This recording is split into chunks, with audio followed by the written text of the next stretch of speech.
Last time biryani masala garam masala share చేసినప్పుడు chicken masala కూడా share చేయండి అని కామెంట్ చేశారు. నేను చూపించే ఈ మసాలాను ఉపయోగించి చికెన్ తో ఏ ఐటమ్ చేసినా సరే రుచికి గానీ స్మెల్ కు గానీ ఫీదా అవ్వాల్సిందే. ముందుగా పాన్ లోకి 10 జీడిపప్పులు, 3 స్పూన్ల వరకు ధనియాలు, 2 ఇంచుల వరకు దాల్చిన చెక్క, 10 లవంగాలు, 2 అనాస పువ్వులు వేసుకొని ఒక్క హాఫ్ నిమిషం ఫ్రై చేసుకోండి.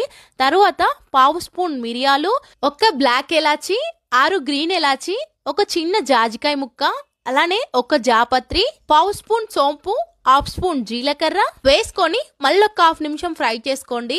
తరువాత 4 ఎండుమిర్చి, 2 బిర్యానీ ఆకులు వేసుకొని 2 సెకండ్స్ ఫ్రై చేసుకున్న తర్వాత స్టవ్ ఆఫ్ చేసుకొని కొంచెం కరివేపాకు, 1 స్పూన్ గసగసాలు వేసుకొని ప్లేట్ లోకి వేసుకొని చల్లారబెట్టుకోండి. పూర్తిగా చల్లారిన తర్వాత మిక్సీ జార్ లోకి వేసుకొని కొద్దిగా పసుపు, సాల్ట్ వేసుకొని మెత్తగా గ్రైండ్ చేసుకోండి. చికెన్ తో ఏ ఐటమ్ చేసినా సరే ఈ మసాలాను ఉపయోగించి చేశారంటే మంచి టేస్ట్ వస్తుంది.